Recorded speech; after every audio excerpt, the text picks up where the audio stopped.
Real Terminators that are stronger than people, faster, able to make their own decisions. Your military has already tested prototypes. But how do we get from this to this? The future of robots, in my mind, is to completely revamp the way we think about battle. They should be able to pick up 200-pound weights hundreds of times and not even be able to notice it. This series investigates how the impossible is becoming possible, and what it might mean in the future. At what point do we give the ability to make a kill decision to a machine? Self-replicating robots could lead to the end of the human race. Are you happy with this?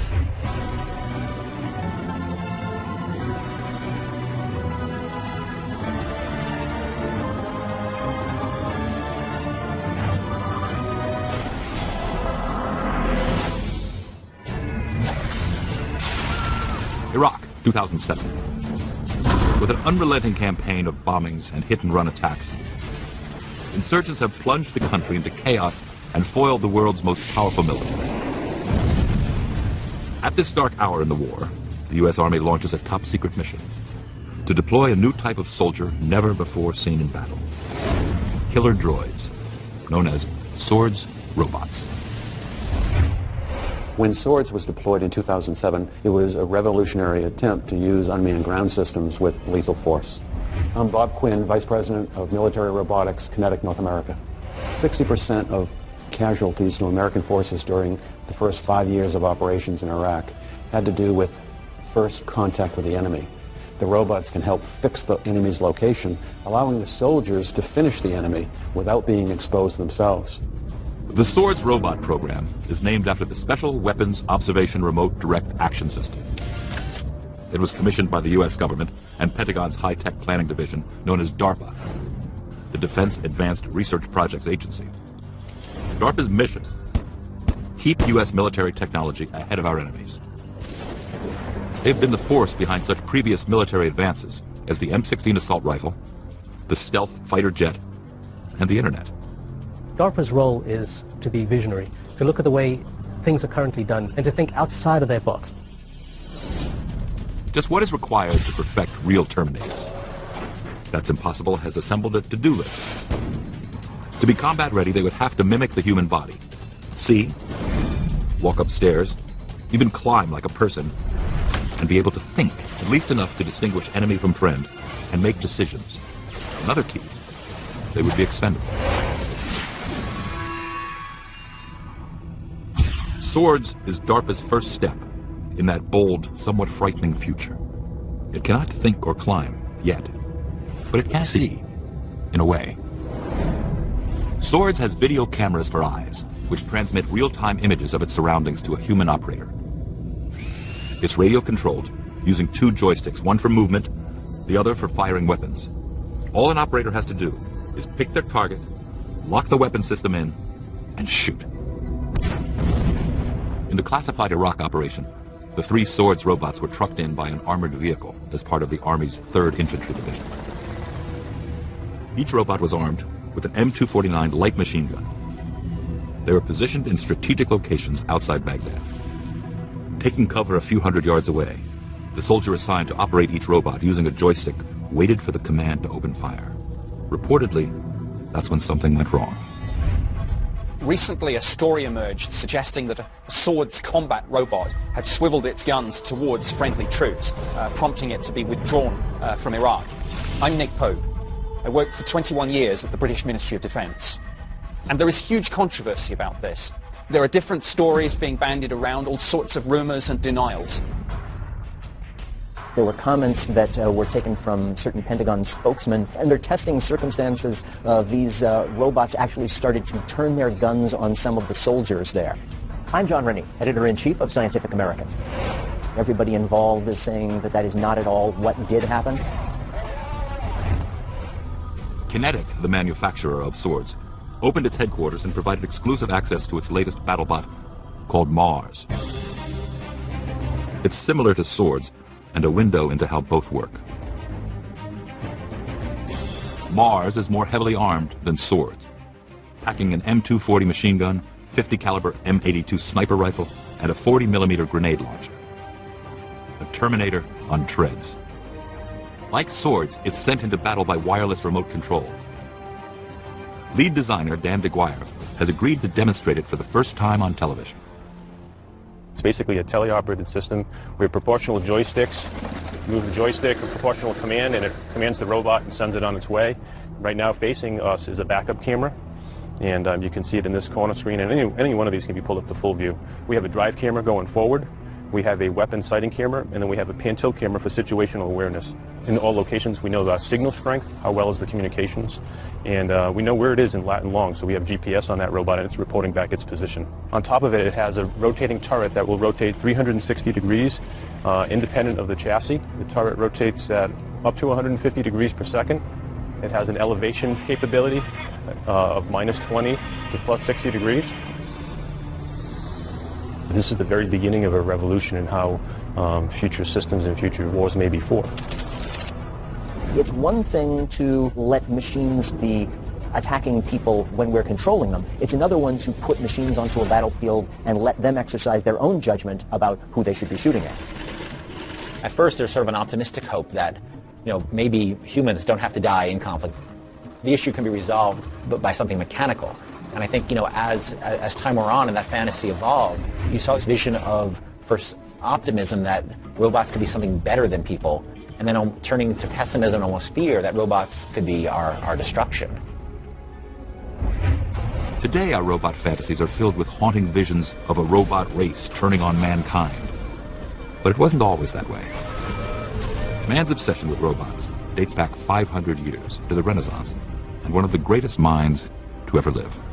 Leonardo da Vinci had a wonderful apparatus that was mechanically programmable, and it was used in demonstrations. It would roll out on a stage and turn. So this idea that you could have automatons that you could program, that they would do some task, has been around for a long time. The term robot found its way into popular culture in 1921, in the wake of World War I and its mechanized horrors. There was a play in 1921 called Rowson's Universal Robots by a Czech playwright, Karel Čapek. He coined the phrase robot, which comes from a Czech word for forced labor. In a way, it was a template for a lot of the robot uprising stories that have occurred since then. In his story, the robots eventually actually destroy everybody, the entire human race except for one man, so the tale's pretty bleak. Even with this bleak outlook, man continued on his quest to develop robot warriors. The first to see battle was a suicide robot that could crawl, tethered to the end of a remote-control leash. The world's first robotic soldier was the German Goliath, a sort of mini tank developed in the Second World War. An operator controlled it through a cable and then aimed it at targets such as pillboxes and buildings, and it then carried an explosive charge which was detonated. The Goliath was basically a bomb on treads, 4 feet long, 2 feet wide, and 1 foot tall. It was designed as a single-use weapon. To attack, 130 pounds of explosives were packed inside the robot. Then the gasoline engine was turned on, and Goliath was steered remotely towards its target using a joystick control box attached to the robot by a triple-strand telephone cable. The Goliath was effectively a sort of remote-controlled mine. It had a little motor, the operator used a cable, the thing was pointed, aimed, and then detonated. The first Goliath saw action in the spring of 1942, and by the time the Second World War ended, more than 7,500 of them rolled off the assembly line. The face of battle had been changed forever. All subsequent robotic devices of this sort have their roots in the Goliath program. Everything since then has effectively evolved from Goliath. 60 years later, another robot saw battle, and it too was remotely controlled. Only this robot had wings and could fly. Like Goliath, it was expendable, a key to developing real Terminators. It bore the ominous name Predator UAV, Unmanned Aerial Vehicle.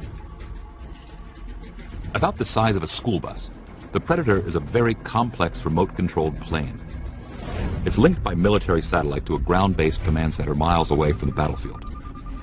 From here, a pilot using a joystick and a high-powered video camera maneuvers this half-ton flying robot. The Predator was first put into service back in 1995 in the Balkan conflicts in Bosnia and Kosovo. At that point, it was used purely for reconnaissance, and it would survey the battlefields and give U.S. military an idea of what was happening there. By 2000, the Air Force was exploring ways to use the UAV in a more aggressive strike role. The Predator really came to prominence in the Afghan war in the hunt for Osama bin Laden. The plan was developed to try to outfit it with new Hellfire missiles, launch those from altitude and attack bin Laden without ever being seen. There was a growing concern within the CIA about the threat he posed. Dubbed Afghan Eyes, the goal of this secret mission was to use a UAV to find bin Laden and take him out. Dr. Bruce Borup is a retired U.S. Army Airborne Ranger and former battalion air operations officer. He is also one of DARPA's leading developers of robot warriors. In September 2000, the CIA conducted a number of tests with the Predator, using it as a reconnaissance vehicle to try and locate Osama bin Laden. In fact, the first two videos did take pictures of a tall man in white robes surrounded by a guard detail, which analysts later described as probably bin Laden. In October 2000, the test Predator crashes. The program will stay grounded for a year. If circumstances were slightly different, the world's most wanted criminal might have been killed by a robot warrior. There were delays in arming the Predator. There's a lot of issues involved. Who controls the Predator as a weapons platform? What are the rules of engagement? There were also some issues about whether or not host countries would allow the Predator to fly with missiles. The Predator would not fly again until after 9/11, but when it finally returned to the air, the UAV was armed with Hellfire missiles. A first look at robotic warfare of the future. The Predator flying at 10,000 feet is very silent. The Hellfire is supersonic. You combine those two and there's almost no warning of an attack. This video shows the deadly accuracy of one of these flying robots taking out a battle tank. In a typical attack, a Predator soaring at an altitude of 5,000 feet, firing at an enemy target 1 mile away, would annihilate its target in 4 seconds. This would prove decisive in Iraq, in the troubled enclave of Sadr City in 2008. Sadr City had become a safe haven for Muqtada al-Sadr's militia. It was using this location to rain rocket attacks down on the Green Zone, where the U.S. Embassy and the fledgling Iraqi government were located. The military called in the Predator and another UAV, the Shadow. The Shadow helped get reconnaissance and identify the locations where some of the militia members were located. That information was then fed to the Predator, which then used that to target where it should send its missiles. Death in the blink of an eye, and the Predator is not yet a thinking Terminator. It doesn't make its own decisions. But that is coming as the impossible becomes possible in our time.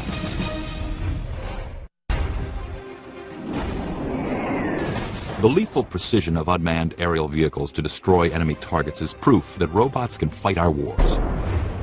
But military leaders agree that to be victorious, it will take a boots-on-the-ground combat droid that can see, think, and even react like a human. In almost any warfare situation, you'd rather send machines out there to be destroyed rather than flesh and blood people. One of the real frontiers for robot development these days is in trying to create humanoid robots, ones that have a shape that is a lot more like the human body.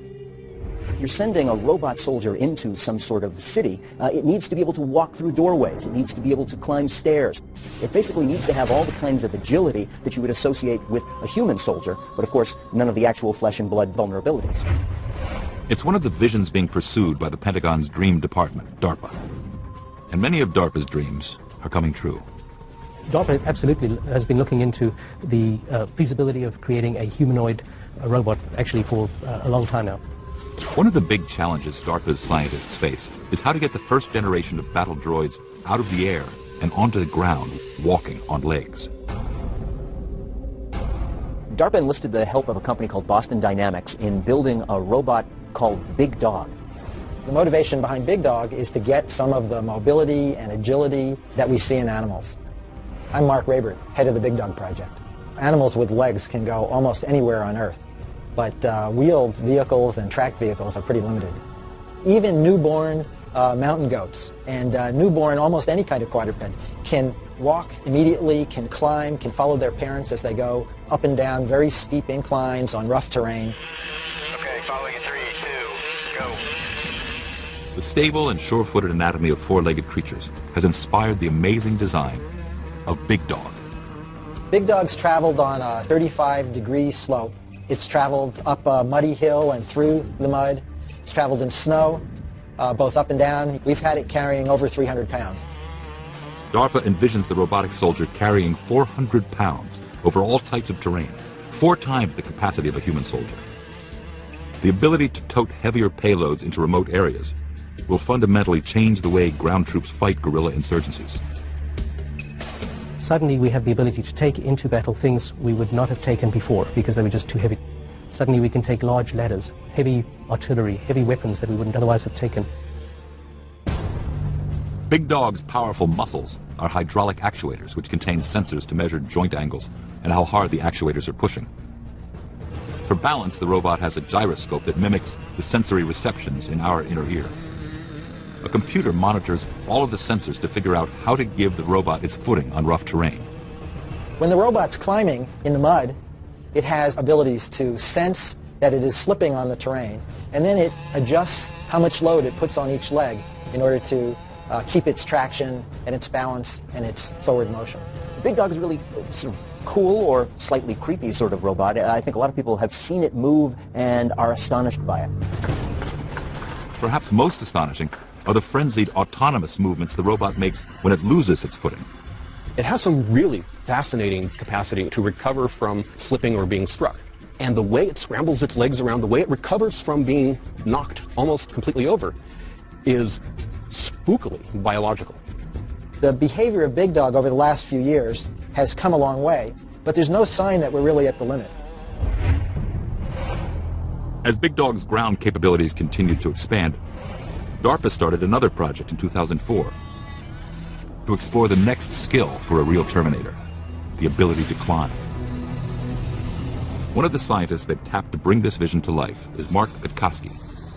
DARPA has a program to try to develop climbing robots for various applications, surveillance, inspection, and so on.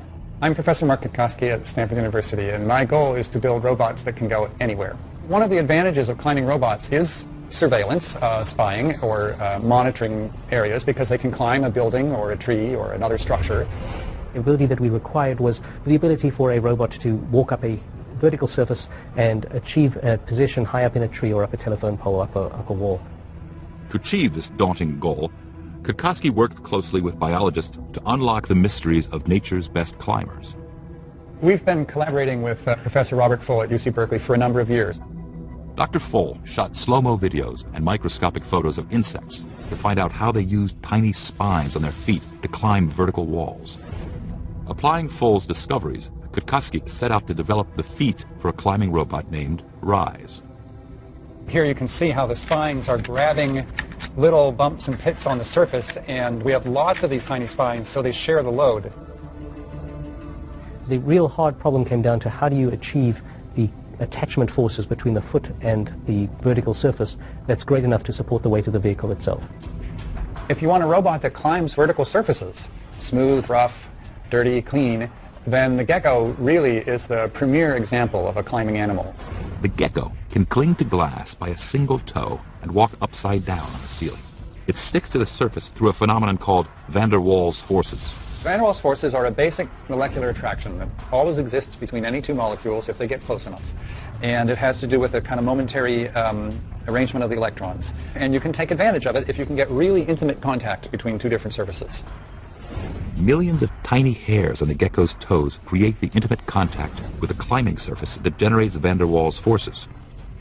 Kwiatkowski and his team have built a droid called StickyBot that harnesses that same power. It is basically our attempt to take the principles that we've learned from how geckos climb and apply those to a robot that also uses van der Waals force to climb vertical surfaces. The secret to StickyBot is in the adhesive pads that are on its toes. Kwiatkowski's team fabricated pads that have hundreds of nanoscale stalks. As with the gecko, the stalks are sharply angled, so the toes stick when going in one direction, but easily peel off when pulled the other way. When you load it with gravity, the way the robot loads it, it sticks. And to make it detach, you just have to pull it a little bit in the opposite direction and it pops right off. Now imagine troops of real Terminators climbing up the side of a building, spying on the enemy, and waiting for that moment to attack. Once a robot climbs up there, it can hang. It doesn't have to expend any power, so it can cling there for hours or even days. unobtrusively. That's quite different from something like a small helicopter, which always has to expend a lot of power and make a lot of noise. What's even more scary is not what these robots can do physically, but what they will be able to do mentally. Trusting robots with lethal decision-making will require a leap in technology. For now, the military is focused on making human soldiers stronger, like a kind of cyborg. They would be deadly, but unlike Terminators in the iconic films, wouldn't decide mankind's fate in a nanosecond. When I first saw the original Terminator movie back in 1984, I was completely taken with it, as I think most people were. I'm Michael Ferris, a screenwriter on Terminator 3 and 4. Just the whole idea of a unstoppable killing machine is so riveting. I think the Terminator movies have really spoken to an innate fear that we have of technology run amok in general. DARPA has recruited scientists at the robotics firm Berkeley Bionics to re-engineer the foot soldier and give it superhuman strength. The revolutionary result is the Hulk, a robotic exoskeleton for the human body. The Hulk, or Human Universal Load Carrier, is what it stands for. It's essentially a wearable robot. It takes a load from a person that would be carried in a backpack or in a vest, and it brings that load down to the ground through the exoskeleton structure and to the exoskeleton feet without going through the person. The exoskeleton can help a soldier carry more and new equipment into the field. So things that they haven't been able to do in the past, like for instance, a single soldier mortar team, a single soldier machine gun crew. These weapons now are carried by multiple soldiers. They could essentially be carried by a single soldier with a device like this.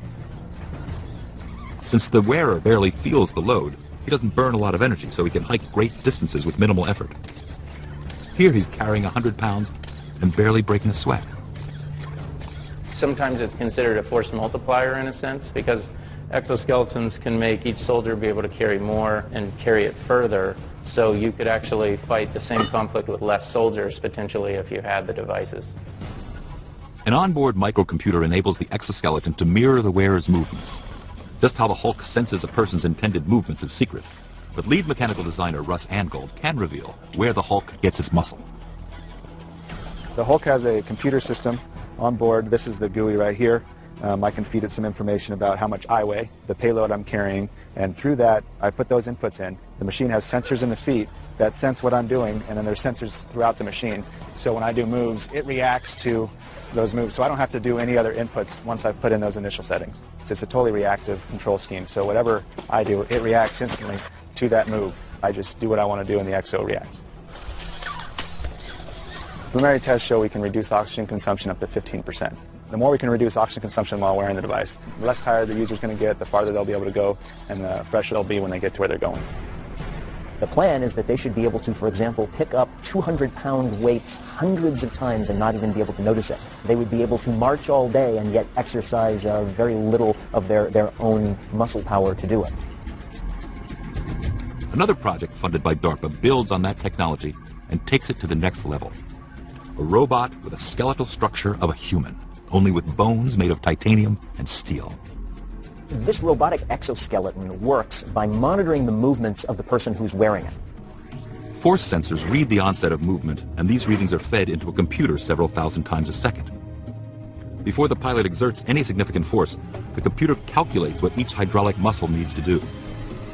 Then it commands the muscles to mirror the pilot's movements. If I were wearing this, I would only just have to start to move my arm, and it would be interpreting which muscles in its robotic skeleton it should be flexing and how hard it should be flexing them. This is actual footage of the Sarcos exoskeleton in action. The suit will enable a soldier to hike for days without tiring, operate weapons too heavy or powerful for one person, and repeatedly heft staggering amounts of weight while unloading supplies. If you could combine a brain-machine interface with a robotic exoskeleton, you could go some way to creating a super soldier, better than us, stronger, faster, absolutely lethal. When we were researching the scripts for Terminator 3 and the fourth Terminator movie, we spent some time with DARPA researchers, and it was fascinating to find out that no matter how far-fetched the stuff we were thinking about was, it was in fact something that they were already working on in some capacity or another. I mean, everything from weaponized insects to brain implants that would control military hardware. But the ultimate goal of scientists is full autonomy. Robots that make decisions on their own. And it may not be far off. Consider that manned heavier-than-air flight was once considered impossible. Then came the Wright brothers. Less than 70 years later, we were on the moon. We call this the Alpha Barrier. That moment when one innovation radically speeds up the tech revolution. I think you can see the robotic revolution as really kind of an extension of, well, the industrial revolution, but also the information revolution and the automation revolution. It shows the kind of tension that we have in our society, and that we love what technology can do for us, but we are also suspicious about the ways that it could turn around and hurt us, in which it could be used against us. The terrifying reality of fully autonomous robots is closer than we think.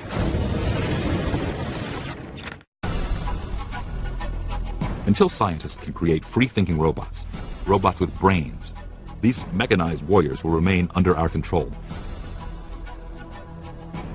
But the day of independent killing machines may be approaching.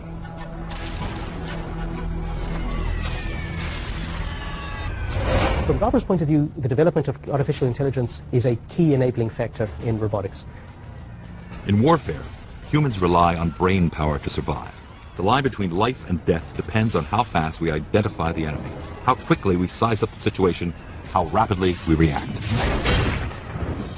If future wars are to be fought by machines, they too will have to make split-second judgments and lightning-fast decisions, all on their own.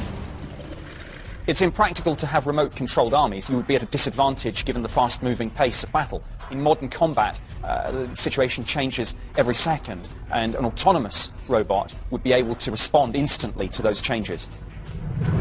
And as you add autonomy to military robots, as they get used in combat operations, the question arises, at what point do we give the ability to make a kill decision to a machine? It's a question we may have to answer sooner rather than later. There was a study prepared by the US Joint Forces Command which suggested that as soon as 2025 we might have the technology to build autonomous battlefield robots. The barriers to spawning autonomous Terminators are quickly disintegrating. We may not be far off from developing the technology for an autonomous robot deciding whether to kill or not to kill. It's very difficult in the field of robotics to know exactly how advanced we are because, of course, the technology is highly classified. But advances in some Japanese non-military droids give us a glimpse into how robots are quickly acquiring the brain power needed for autonomous combat. The Japanese computer firm Fujitsu has developed a series of robots called HOPE, which are able to learn movements the same way humans do. HOPE is a tool for assisting researchers in studying artificial intelligence and software for future robots. HOPE's control system is run by a neural network. Fujitsu's HOPE robot is one that is controlled by what's called a dynamically reconfigurable neural network. Basically what this means is that they're using computers to simulate the kinds of activity that go on inside our brain. When humans learn, their brain cells make connections, organizing themselves into neural networks, which are like circuit boards. Each neural network performs a specific function or holds a specific memory. In a similar way, the HOPE robot's computer has artificial neurons, which self-organize into neural networks. This ability allows the robot to learn as a human baby would. Human babies take years, many, many years, to learn how to use their legs, how to use their hands, how to interact with other humans. It's all based on learning. So a huge section of artificial intelligence is the field of learning. In experiments conducted by Swiss scientist Sylvain Callineau, a HOPE robot is seen learning a variety of physical activities from human teachers. I can learn to do a lot of things. It watches how, for example, researchers will execute certain kinds of jobs, how they will pick things up, how they will open a door, how they may be stirring a spoon inside a bowl. and then the robot starts to mimic those kinds of activities. The scientists can then make small adjustments to the robot's limbs to try to fine-tune those movements, and through repetition, the robot gradually learns how to do certain kinds of activities much the same way people would. Are you happy with this? Oh, yes. As artificial neural networks become more sophisticated, they will empower robots to do more and more things on their own. The human will no longer have to tell the robot very explicitly, in very, very small baby steps, how to perform a task. We would only teach or educate the robot.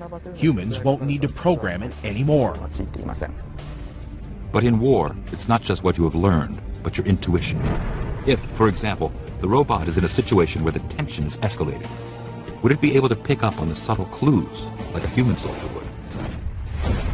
For robots to be autonomous, they need to have a lot of real-world smarts built into them. In many cases, they need to also be able to understand that people have intentions, that they have plans, that they are doing things. So there are situations in which they may need to try to get inside the head of a human being and understand what's going on. Turns out they're working on that too. What's really amazing is that these days you now actually have robots that are starting to be programmed to understand that what people want may not really be always what they're expressing. That in fact people may be thinking one thing and actually acting another way. One of the more uncanny examples of these socially intelligent robots is Robosuke, born in the Kobayashi lab at Japan's Waseda University. Robosuke converses naturally with humans using both verbal and nonverbal communication. The robot needs several levels of technology to have a conversation with us. My name is Fujii. I'm an associate professor at Waseda University. I invented a conversation robot, Robosuke. One of the basic level functions, as you can see on screen, is that the robot detects a human and recognizes whom it's talking to. We call the function personal recognition. Even more remarkable, the robot can recognize head gestures to interpret the attitude of the person it's talking to. Whenever human beings are communicating, no matter what they're saying, there's also an undercurrent of emotion, and it's also being expressed, whether we realize it or not. Robosuke interprets a nod as a positive attitude, and a tilt or shake of the head as negative attitude. More amazing still, the robot can also read a person's state of mind by their tone of voice. The Robosuke robot is programmed to be able to listen to tones of voice that people are using and to be able to interpret those in such a way to know whether or not there's some kind of deception of whether or not they are saying one thing but really want something else. Bye-bye. Bye-bye. Robosuke is a tool for non-military research, but such human-like powers of perception would be useful in military robots. They would be able to read potentially hostile body language or someone who is lying and react. And the possibilities could veer even further into the realm of the fantastic. What we won't know is the extent to which a robot, when it becomes sufficiently sophisticated and autonomous, actually crosses the line and becomes self-aware and alive.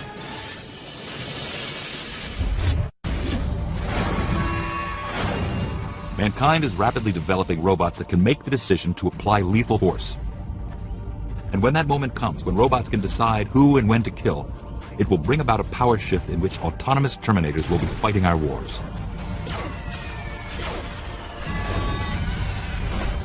They'll never make ethical decisions. They'll make their share of mistakes, whether based upon faulty data sets or bad programming. And they'll kill by mistake sometimes, or they'll kill the wrong person. And unlike a human being, they'll never regret it. Which raises the question, what happens when robots become smarter than us? If it's true, as some scientists are saying, that they may develop robots as smart as humans by 2040 and even smarter thereafter, it seems almost inevitable that the military is going to want to co-opt them for their own use. That's what the military does. It really is intelligence that enables you to win in a conflict like warfare. The only thing that can defend you from artificial intelligence that has it in for you is to have artificial intelligence that's even smarter, that's on your side. The first organization to use robotic soldiers may well end up being the last. If robots are smarter than us, stronger, quicker, then what if in that great science fiction nightmare, they really do decide that they deserve to be ruling the world and not us. Autonomous robots rising up is only one fear. Another concern is that these same killer droids will be able to reproduce.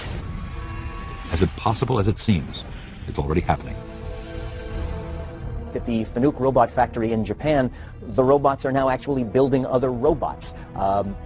Some people would see that as a kind of scary prospect, but I think the important thing is that these days they're at least still building robots for us and not for themselves. But robot reproduction is moving far beyond the assembly line and into the realm of the incredible. To create self-replicating droids, scientists are investigating the idea of making robots out of thousands of identical nano-scale robots. If you go out, say, 25 years or so, you could have a nanobot, a blood cell-sized device. It's not biological, but it could actually self-replicate just the way biological systems do, gather materials in the wild and assemble a copy of itself. And that could be very destructive because it could then multiply the same way disease elements do. These micro-machines would be the equivalent of the biomolecules that are building blocks of all living creatures. In the same way that our bodies are made up of different organs that are in turn made up of different cells, and those are made up of smaller subcellular units, there are ideas that maybe we could someday have robots that assemble themselves out of lots of different specialized components. We are very quickly moving into a world where the capacity for sophisticated machines to make duplicates of themselves, that's probably within a generation, and that will more fundamentally reshape society and how we relate to each other than nearly any development in the past century. Being able to regenerate your troops in the midst of battle is obviously an appealing notion, but it also seems like a scenario that has a lot of potential for running amok, a la the Sorcerer's Apprentice. Self-replicating robots, particularly if they're armed, do perhaps represent a threat which ultimately, speaking, could lead to the end of the human race. Robots with superhuman strength, speed, intelligence, and the ability to think and kill on their own. Once real Terminators charge onto the battlefield, the consequences of that revolution are impossible to predict. The gradual encroachment, high-tech weaponry that distances us from the realities of warfare could theoretically eventually take the planet to a scenario that's not unlike that in the Terminator film.